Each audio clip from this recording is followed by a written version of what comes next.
मैं ये कहना चाहता हूं कि अधीर रंजन चौधरी जी ने स्वयं कहा कि ये मजबूरी का गठबंधन है। मैं उनको कोट करना चाहता हूं। उन्होंने एक इंटरव्यू में कहा था, अधीरदा ने, सबको लगा है कि इस समय जो मोदी शाह का जगरनॉट चलते हैं, सबको लगा है कि इस समय जो मोदी शाह के जगरनॉट चलते हैं, सबको एकजुट होना जरूरी है। ये मजबूरी है। पॉलिटिक्स में तो मजबूरी रहती है। आज ये अविश्वास प्रस्ताव इसलिए लेके आए हैं।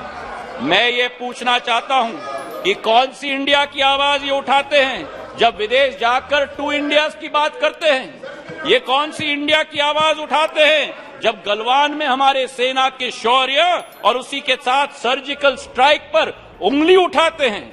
ये कौन से इंडिया की आवाज करते हैं जो कोरोना जैसी भीषण समस्या में राजनीति पर उतर जाते हैं? और आज पिछले 2 दिनों से सभापति महोदय, मैं सुन रहा हूं विपक्ष को, कोई महाभारत की बात कर रहा है, कोई रामायण की बात कर रहा है, कोई राम की बात कर रहा है, कोई रावण की बात कर रहा है। अच्छा है कि आज धर्म की बहुत याद आई इनको। कोई जनेऊधारी है, कोई मंदिर की परिक्रमा कर रहे हैं, कोई यज्ञ आयोजित कर रहे हैं, कोई पार्टी तो अपने संकल्प पत्र में डाल रहे हैं कि राम वन गमन पथ का हम संकल्प करते हैं। मैं इनको स्पष्ट रूप से बताना चाहता हूं, ये मुखौटा नहीं चलेगा। हमारी देश की आज 140 करोड़ जनता की आस्था और पीढ़ियों की सपना हमारे मर्यादा पुरुषोत्तम भगवान राम का भव्य मंदिर अयोध्या में प्रधानमंत्री नरेंद्र मोदी बनाने जा रहे हैं। आज इनको मैं कहना चाहता हूं कि तीसरी बार भी, 2 बार आपको रिजेक्ट किया है, तीसरी बार भी प्रचंड बहुमत के साथ एनडीए की सरकार यहां स्थापित होगी। स्पीकर साहब अगर सोचे कि अनपार्लियामेंट्री है तो हटा दे सकते, लेकिन स्पीकर साहब को भी हम बाद में दरखास्त कर सकते।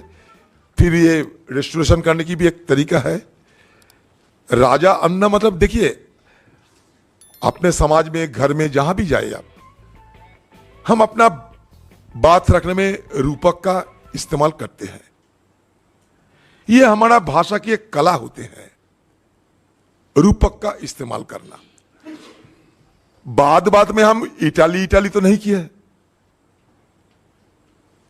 इटाली करने का मतलब क्या होते हैं बखूबी सब समझ पाते हैं, लेकिन हमें रूपक के मुताबिक, अपना घर में भी आप बोलते हो कि कब तक कुंभकर्ण की नींद, कब तक अंधे राजा।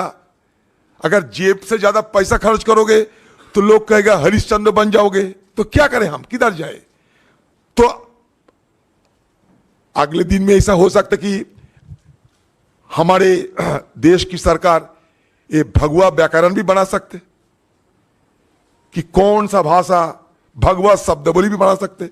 नया डिक्शनरी बनेगा हिंदुस्तान में कि सत्ता पक्ष में रहने से सब भाषा का इस्तेमाल किया जा सकता, लेकिन विपक्ष रहने से आपको ध्यान रखने पड़ेगा कौन कौन सा भाषा इस्तेमाल करने की इजाजत है ही या नहीं। इसका एक डिक्शनरी निकालना चाहिए। ये सत्ता पक्ष रहो, सब कुछ आजादी है, विपक्ष में रहो, हमारे निर्देश पे चलना चाहिए। इसलिए भाषा तुम अपने मर्जी माफिक नहीं, अपने मन की व्यथा को, आपकी मन की चिंता को व्यक्त करने के लिए नहीं, ऐसा भाषा इस्तेमाल करना चाहिए कि कभी एनडीए, बीजेपी और आरएसएस वालों को ठेस ना पहुंचे। यही तो है। कह दीजिए, सारे यहाँ विद्वान व्यक्ति हैं, कह दीजिए नीरव का मतलब क्या होते हैं, बताओ, आप खुद बताओ। मैं बंगाल से आता, मान लो मैं कुछ नहीं जानते, उतने उन लोगों के जरा ज्ञानी तो नहीं हूं, लेकिन नीरव की मतलब क्या होते हैं? किसी को आहत करने के लिए, चोट देने के लिए, किसी के दुख देने के लिए मैंने ये नहीं इस्तेमाल किया। शुरू के दिन से ही मैं कह रहा हूं, कोई ऐसा हमारा मकसद नहीं रहते कभी, लेकिन अपना भाव को व्यक्त करने के लिए, मन की बात करने के लिए, मन में जो आते हैं वो बोलना क्या गलत है? नाजायज है, बताइए। आप निकालो, नीरव का हिंदी का शुद्ध भाषा है या नहीं? बंगाल से आते हैं, हर बात में हम नीरव शराब बोलते हैं। शराब का मतलब जो ज्यादा बोलते हैं। मोदी जी को कभी हम शराब भी बोलते हैं, मिस्टर एलोक्वेंट। कभी जब नीरव देखते हैं तो मिस्टर साइलेंट बोलना पड़ेगा, क्या करें। अब जब कभी कभी देखता है स्मार्ट लगता है तो हम लोग स्मार्ट भी कहते हैं, क्यों नहीं कहे। जब जिस रूप में किसी को देखते हैं हम उसी रूप की वर्णना करते हैं। किसी को आहत करने के लिए नहीं, किसी को ठेस पहुंचाने के लिए नहीं, किसी को दुख देने के लिए नहीं नहीं नहीं। नीरव एक छोटा सा शब्द, इसके लिए महाभारत पढ़ने की कोई जरूरत नहीं। घर पे डिक्शनरी है, गूगल से जरा देख लीजिए। उसके बाद अगर आपको लगे कि मैं कोई गलत बोल रहा है, आप खुद बोलते जाइए। लेकिन एक बेकार, एक मतलब राय को पहाड़ बनाना कोई राजनीति नहीं है।